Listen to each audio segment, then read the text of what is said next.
Vous ne prenez jamais assez de départ. Tous les jours, vous devriez en faire de 15 à 20. Tous les jours. À vos marques.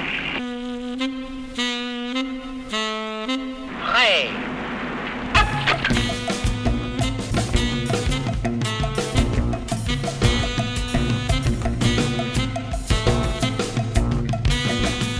Ce joueur se trouvant démarqué peut shooter au but.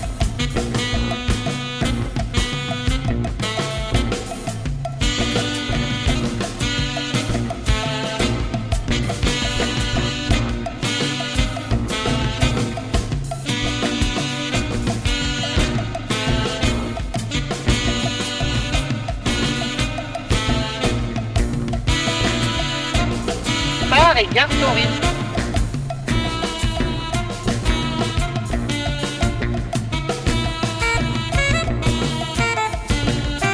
Allez, 3 minutes, hein, c'est ça.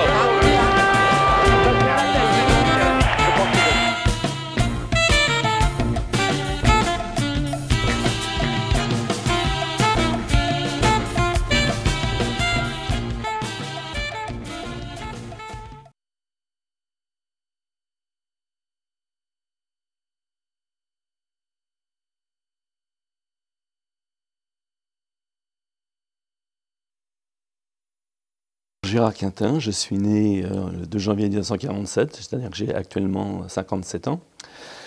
Alors je suis né en banlieue parisienne, à Choisy-le-Roi, et j'ai toujours vécu en banlieue parisienne. Je suis fils unique, mes parents tenaient un commerce, et puis estimaient que, parce que j'étais quand même très attiré par le cyclisme sur route, hein. Mais mes parents trouvaient ça dangereux, et c'est vrai que je me suis retrouvé à faire de l'athlétisme parce qu'ils jugeaient que c'était moins dangereux. J'ai même eu une licence de gym.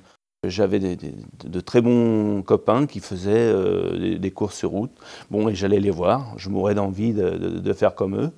Oh, j'avais 16 ans, hein, 16-17 ans. Et puis cet ami m'a dit un jour, tiens, il y a une course pour non-licenciés qui se passe pas très loin d'ici, qui se passait devant le château de Vincennes. C'était une course de sprint sur le long des routes qui sont interdites face au château. Et là, bon, je me suis engagé donc dans cette compétition. Il m'a prêté son maillot. J'avais un beau maillot Saint-Raphaël du temps d'Anctil, vous voyez, ce maillot de professionnel. J'avais son vélo et puis je m'étais vraiment déguisé en coureur, hein. Et dans cette épreuve-là, il n'y avait pas de licenciés FFC, mais il y avait des licenciés d'une autre fédération, de la FSGT. Et le champion de France FSGT est dans cette course et j'ai battu tout le monde. Bon, et là, cette victoire me donnait droit à prendre une licence de vélo et puis de faire un stage avec des licenciés de la Fédération française de cyclisme. Bon, chose que j'ai fait un mois après. Alors on m'a acheté un vélo de piste et je suis venu sur le vélodrome Jacques Anquetil, la Cipale. Et là, dans ce stage, bon, c'est vrai que j'ai été vite repéré parce que j'ai battu, lors du stage, le 3e du championnat de France. Alors que j'étais complètement, je sortais vraiment, j'étais jamais monté sur une piste. Mais au bout de 4-5 jours, j'ai battu le 3e du championnat de France.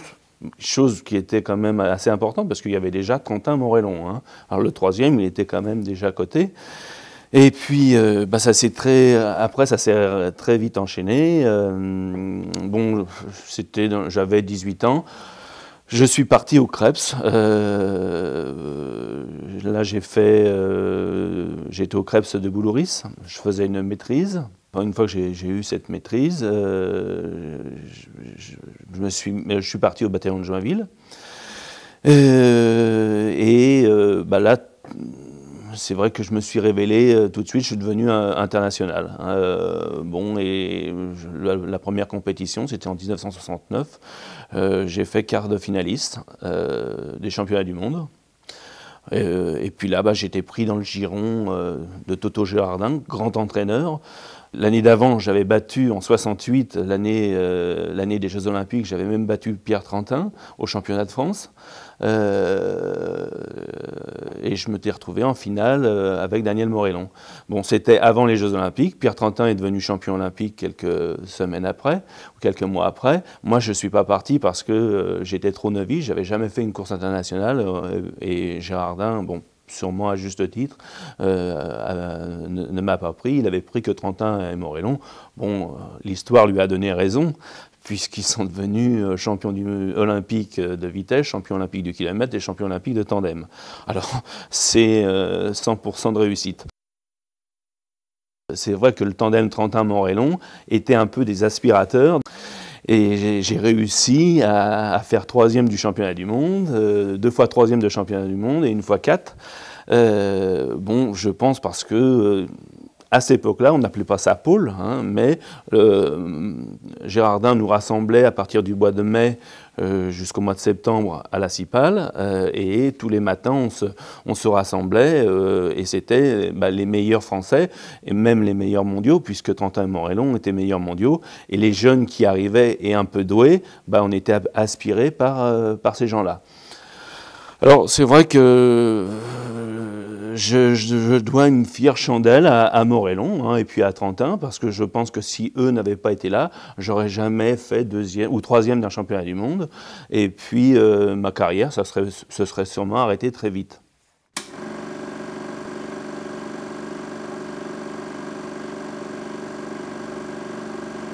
Là, j'avais rencontré plusieurs fois Daniel Clément, qui était ici, qui faisait la formation. Et il m'avait trouvé des qualités de pédagogue, et comme je travaillais dans un lycée, que j'étais coureur de haut niveau, il m'avait dit « Ah, c'est toi qui me remplaceras ensuite ». Bon, il m'avait fait passer un brevet fédéral, c'est pour ça qu'on se côtoyait, hein, qu'on se connaissait. Bon, et puis arrive l'année 76, bon, je ne pars pas au jeu, hein, et en septembre 76, bon, je dis, bon, ça y est, je me prends mon vélo, j'arrête, et je continue mon métier de professeur d'éducation physique au lycée de Villeneuve-le-Roi. Et quelques mois après, c'est-à-dire, je crois que c'était en janvier, le directeur technique national de l'époque, Richard Marié, m'appelle, et il me dit, bon, voilà, Gérard, à la fin de l'année 77, j'aurais besoin d'un 2e entraîneur. Bon, Gérardin arrive à la retraite, Toto Gérardin arrive à la retraite, c'est Daniel Morellon qui prendra son poste, mais j'ai besoin d'un 2e entraîneur, et je pense à toi pour être le 2e entraîneur. Tu n'es pas pressé, tu réfléchis, tu me donnes la réponse dans 4-5 mois. Morellon, lui, continuait encore à courir cette année-là, l'année 77. Il allait jusqu'à... il devenait entraîneur au mois de septembre 77. Ok, bon, 3 mois se passent. Et puis un soir, Richard Marié m'appelle, me dit, bon, voilà Gérard, la question que je t'ai posée il y a 2 mois, c'est pas... Dans 2 mois que tu me donnes la réponse, c'est ce soir. Il n'y a plus d'entraîneur national pour le sprint, il faut absolument que j'ai quelqu'un demain. Alors, j'ai dit oui. J'ai dit oui, et du jour au lendemain, je me suis retrouvé entraîneur national. C'est-à-dire, bon, on m'a tout de suite détaché de mon lycée, et puis j'ai encadré un stage ici de jeunes. À partir de janvier 78, nous étions 2 entraîneurs. Morellon, lui, s'occupait du sprint, et moi, je m'occupais des poursuiteurs. Alors, les poursuiteurs, c'était pas ma spécialité, hein. L'effort de la poursuite, c'est un effort de 4 minutes, 4 minutes et quelques, avec un gros travail sur la route. Et moi, je n'avais jamais fait de route, hein, j'avais fait 2-3 courses sur route, et je ne connaissais pas vraiment la spécialité de la route. Alors il a fallu que je me documente, que je cherche, que je réapprenne tout ce qui était effort de 4 minutes, comment progresser, comment faire progresser des coureurs quand ils font un effort de 4 minutes, ce qui n'a rien à voir avec des efforts de sprinteurs qui font des efforts de 12 secondes ou d'1 minute. Bon, j'ai cherché, Et j'ai eu quelques résultats, deuxième des Jeux Olympiques pour Alain Bondu, 3 fois champion du monde avec Moreau, ou 2 fois champion du monde avec Moreau. Bon, j'ai eu Gianni Longo quelques années. Bon, bon an, mal an, ça allait pas trop mal. Et aux Jeux de Séoul, nous avions fait 4e des Jeux Olympiques. Alors, il faut dire que ces années-là, hein, c'est-à-dire de 77 à 90, 89, c'était les années où l'Allemagne de l'Est et l'URSS régnaient en maître sur notre discipline. Hein. C'est-à-dire, en 77, ils se sont présentés dans toutes les épreuves olympiques, et dans toutes les épreuves olympiques, ils ont été premier, deuxième ou troisième quand ils en prenaient 3. Hein. Les autres pays ramassaient les miettes. Alors, c'était vraiment des années excessivement difficiles. Et faire 4e des Jeux Olympiques en poursuite par équipe, pour nous, c'était un exploit. Bon, en 92, aucune médaille. Ni en sprint ni en poursuite d'ailleurs, année excessivement difficile hein, aux Jeux de Barcelone. Et là, le directeur technique qui était Lucien Bailly me dit bon ben voilà Gérard, il y a 2 pôles, il y avait 2 pôles de créer pour le sprint, un pôle qui était à Hyères, où Daniel Morellon avait choisi d'aller, et puis il y avait le pôle de l'INSEP. Est arrivé le 1er janvier 1993, je deviens entraîneur de sprint, et notamment l'entraîneur de Florian Rousseau.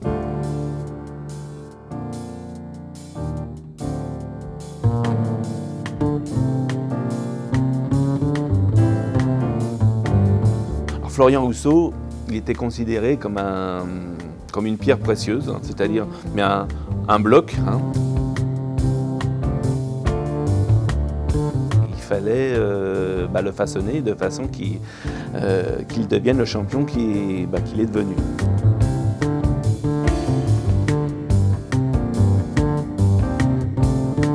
Et là, c'est vrai que j'ai commencé vraiment mon métier d'entraîneur, avec un certain succès. Je regrette de ne pas avoir eu cette formation que les gens ont actuellement. Et c'est vrai que certaines personnes m'ont inspiré, hein, certaines personnes qui travaillaient à l'INSEP. Bon, Henri Elal, hein, un jour m'a montré la programmation annuelle d'un entraînement avec les cycles, et c'est vrai que je me suis inspiré d'Elal. Bon, lui il parlait d'aviron, moi j'ai remis ça au goût du cyclisme.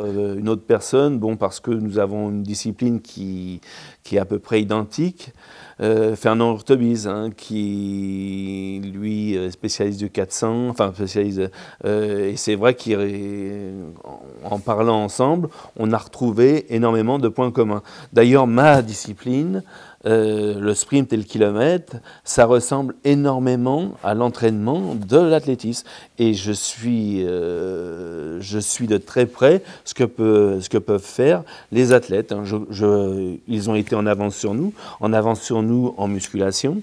Bon, maintenant, je pense qu'on doit être à peu près au même niveau au point de vue entraînement. Je ne pense pas qu'ils aient beaucoup à nous apprendre, mais c'est vrai que l'athlétisme m'a inspiré énormément.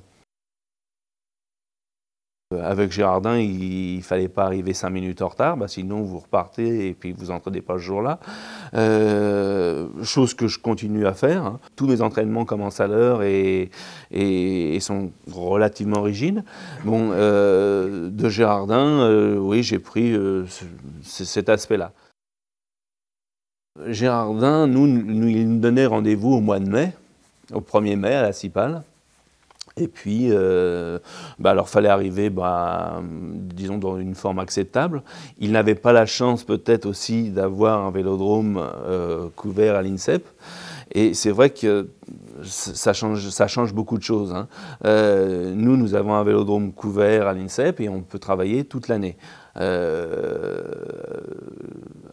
là, à partir de cette époque-là, au lieu de faire un entraînement par jour et puis rien l'hiver ou enfin faire un peu de route, on travaille, on est devenu, on entraîne 2 fois par jour tout au long de l'année. Alors c'est complètement différent.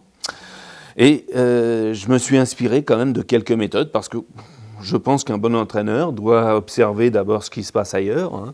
Alors j'ai eu la chance de faire un stage dans les derniers jours de l'Allemagne, avant que l'Allemagne soit réunifiée, dans les derniers jours de l'Allemagne de l'Est, avec des entraîneurs, les grands entraîneurs de l'Allemagne de l'Est étaient tous rassemblés, et puis nous ont livré, pas leurs secrets, mais leur méthode de travail, comment ils travaillaient, et c'est vrai que ça nous a déjà confortés dans certaines... parce qu'on avait déjà commencé ce genre d'entraînement. Mettons, on commençait à faire beaucoup plus de musculation. 3 ans avant, on n'en faisait pas, presque pas, hein, mais on commençait à faire de la musculation. Et là, eux nous ont dit, bah oui, on en fait énormément. Nous avions aussi, en même temps, mis un entraîneur ici qui s'appelle Michel Chabrier, qui est toujours entraîneur en musculation. Et lui a fait découvrir dans le cyclisme sur piste, dans le sprint, la musculation. Hein. C'est vraiment lui qui nous a fait découvrir la musculation. Alors quand je dis on était très loin de l'Allemagne de l'Est pour certaines méthodes, oui, eux ils préconisaient pour le kilomètre de faire énormément de travail foncier. Nous ici, on ne pouvait pas faire de travail foncier. On était à Paris, on était en région parisienne. Le travail foncier, ça se fait sur la route. Hein. Et on avait donc pris le parti de faire, plutôt que du travail foncier, on en fait un petit peu, hein, mais de faire beaucoup de musculation. C'est-à-dire qu'on fait maintenant peut-être plus de musculation que les Allemands de l'Est faisaient à cette époque. Et puis, tout naturellement, comme Rousseau est devenu champion du monde, on a dit, tiens, mais attends, plutôt que de faire des heures de foncier, on va faire de la musculation. Et puis, cette méthode, elle s'est avérée payante, puisque après Rousseau, il y a eu Tournant, on a eu plusieurs champions du monde. Et puis maintenant, ce sont les autres qui copient notre méthode. Plus personne fait ce que faisait l'Allemagne de l'Est ou l'URSS à cette époque. Avant, on ne rêvait pas de devenir Rousseau, on ne rêvait pas de devenir Ballanger ou Tournant. Non, on rêvait, le jeune cycliste rêvait de devenir Fignon, le vainqueur du Tour de France. Et puis, et c'est vrai que c'était difficile aux gens qui étaient en place à cette époque-là de faire venir des gens pour faire de la piste, uniquement pour faire de la piste. Hein. On ne faisait pas rêver. Et quand je suis arrivé, j'ai d'abord regroupé tout le monde, hein, c'est-à-dire il n'y avait pas 2 entraînements différents, les hauts niveaux et puis les jeunes. Non, tout le monde s'entraîne ensemble hein, depuis que je suis là, c'est-à-dire qu'à cette époque-là, c'était Frédéric Magnier qui était le meilleur coureur de cette époque, qui était champion du monde de tandem, qui était champion du monde de Keirin, et c'était l'exemple. Hein. Et quand un jeune arrivait, un jeune comme Florian Rousseau, il copiait Magnier. Hein. Et tous les jeunes qui arrivent actuellement copient le champion. Et j'ai la chance d'avoir des champions du monde et des champions olympiques, et ça aide énormément parce que, en plus, ces gens-là, ces champions sont des professionnels jusqu'au bout des ongles, hein, c'est-à-dire qu'ils sont d'une exactitude, ils ont le matériel, il n'y a rien à dire. Enfin, ce sont des exemples, hein, et on copie l'exemple. Hein. Bon, ce que j'ai apporté aussi, c'est 2 entraînements par jour. Hein. Bon, c'est dû à l'INSEP. Hein. L'INSEP, nous avons des horaires, il y a des horaires de scolaires, qui est jusqu'à 11 h. Ensuite, on a un entraînement de 11h30 à 1 h. Bon, là, c'est soit des séances de musculation, soit ce sont des séances de décontraction sur route. Bon, et ensuite, un deuxième entraînement le soir qui a lieu à 4h30, de 4h30 jusqu'à 6h30, 7h, où l'entraînement surtout piste proprement dit. Bon, ça n'existait pas avant, hein. Il n'y avait qu'un entraînement et c'était même pas tous les jours de la semaine. Que là, c'est 5 jours par semaine, il y a entraînement. Donc une accumulation de travail, bon, c'est excessivement dur pour le jeune qui arrive, hein, le jeune qui sort de chez ses parents, qui s'entraînait une fois, voire 2 fois maximum par semaine, et puis tout d'un coup qui arrive à l'INSEP mêlé aux autres, hein, et 2 fois par jour il doit s'entraîner. C'est vrai que vers le mois de décembre, au bout de 3 mois, certains craquent, hein, certains craquent. Tournant a craqué. Il ne voulait plus revenir au mois de janvier après les vacances. Bon, là, j'ai eu une discussion, je l'ai arrêté une semaine avant, hein, de partir en vacances. Je lui ai dit, bon, tu vas à l'école, hein, tu suis les cours, mais tu ne viens plus t'entraîner. Hein, on verra ça au mois de janvier. Bien m'en a pris, parce qu'au mois de janvier, il est revenu, et puis il est devenu champion du monde, champion olympique ensuite. Ces 3 mois durs sont passés, et voilà. Bon, alors comment se passe l'entraînement? Chaque semaine, le lundi matin, ils ont un tableau où tous les jours de la semaine et même les heures de la semaine est décrit avec l'entraînement qu'il va y avoir. On s'attend à travailler dur à un certain moment ou à relâcher à un certain autre moment. Dans le groupe, bon, j'ai un groupe de 12 coureurs, de 12 athlètes, des jeunes, des moins jeunes, et puis parmi eux, j'ai des vedettes. Hein. Bon, à une certaine époque, c'était Frédéric Magnier, maintenant c'est Florian Rousseau, et c'est vrai que eux, je les considère comme des pilotes d'essai, hein, des pilotes d'essai de l'entraînement. Alors,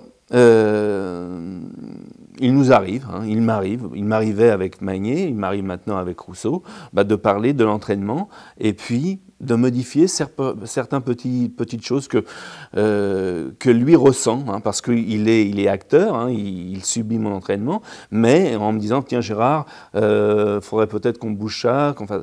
Alors, j'ai pas 50 interlocuteurs, hein, j'ai Florian Rousseau, j'ai aussi Arnaud Tournant pour le kilomètre, hein, qui me dit certaines sensations, qui me fait changer certaines choses, c'est tout, hein, j'en ai que 2. Et le groupe subit l'entraînement que je décide, hein, mais avec mes interlocuteurs privilégiés.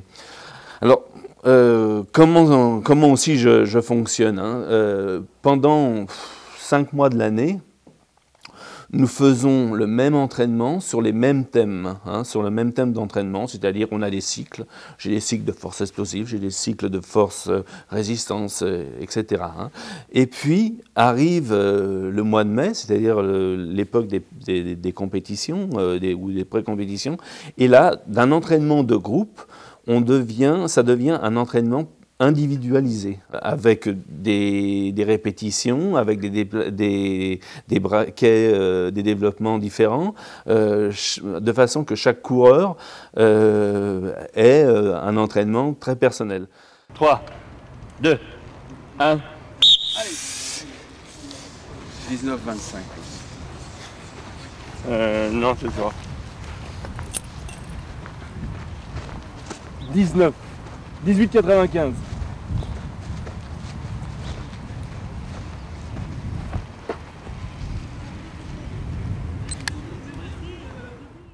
Tous les jours, ils ont un test. Hein. Tous les jours, bon, c'est soit un 60 mètres départ arrêté, ils sont mis en compétition tous les jours. Hein, c'est-à-dire que le petit junior qui vient d'arriver, il sait qu'il est à 5 dixièmes ou 6 dixièmes de Florian Rousseau.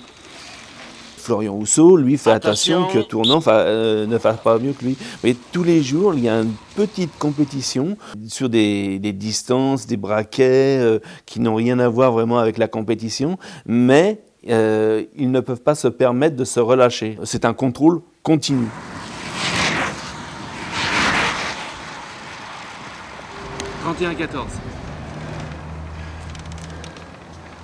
30-52 plus une 28.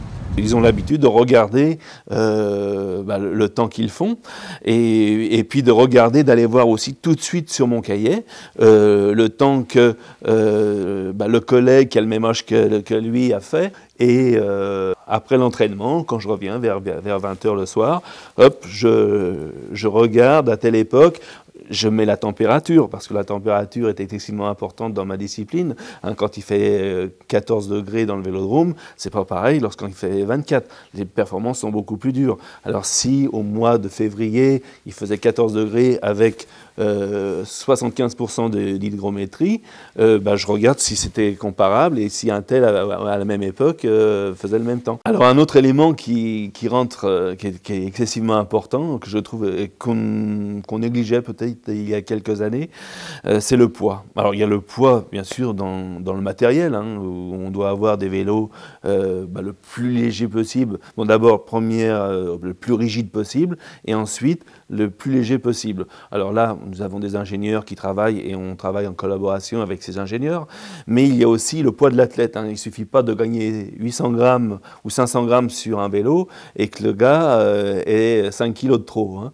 Alors, chaque semaine, on prend le poids.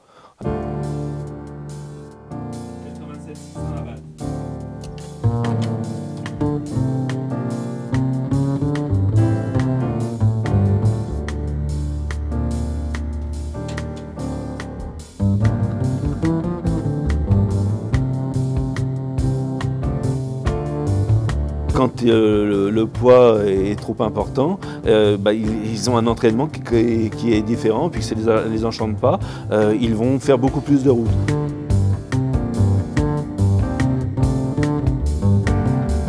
Bon, c'est pas une punition, mais c'est la même chose.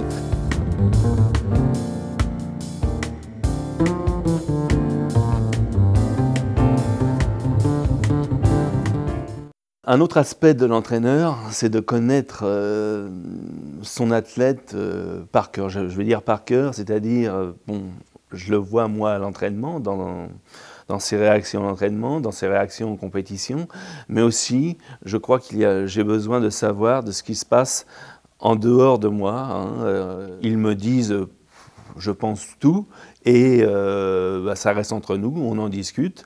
Et je crois que c'est ce qui fait aussi avancer les choses. Bon, c'est vrai que je ne dirige pas du tout Florian Housseau comme je peux diriger Arnaud Tournant. Ce sont deux êtres différents qui n'ont pas la même approche dans l'amitié, on va dire. Et quand je dirige Florian, c'est pas du tout, je dis autre chose, j'ai d'autres mots pour Arnaud que pour Florian. Je suis dans une discipline qui n'est pas très médiatisée. Hein, malgré nos succès, malgré nos médailles aux Jeux Olympiques, c'est vrai que les journalistes ne se battent pas, si ce n'est que 2-3 mois avant l'événement. Alors, bon, c'est vrai qu'on ne gagne pas beaucoup d'argent dans notre sport. Alors, les dérives sont peu importantes. Hein. Mais, vous voyez, j'ai peut-être encore 2-3 ans d'entraîneur. Et je me dis que dans 10 ans, j'aimerais pas être entraîneur dans 10 ans parce que j'ai l'impression que le sport prend des dérives, bon, on ne va pas se cacher, sur le dopage. Une médaille à tout prix avec la dope, non, je préfère que mon gars soit battu hein, et puis repartir la tête haute. On m'a reproché à l'époque des poursuiteurs, lorsqu'on avait fait 4e des Jeux de Séoul, d'être timoré dans cet aspect. Oui, on a peut-être été battu par 3 équipes où, disons que le dopage était un peu plus libre, mais maintenant, moi je suis fier. Je suis fier de les rencontrer, ces gens-là, hein, de ces poursuiteurs de l'époque 1988. Ils ont des enfants, et puis de dire, voilà, j'ai été l'entraîneur de ces gens-là, mais ils ont des beaux enfants, et t'as rien à te reprocher. Et à l'époque actuelle, c'est pareil pour mes sprinters. J'ai été entraîneur de coureurs prestigieux, sans parler de ça, sans employer ça. Et je trouve que j'ai eu une chance, c'est une chance pour moi.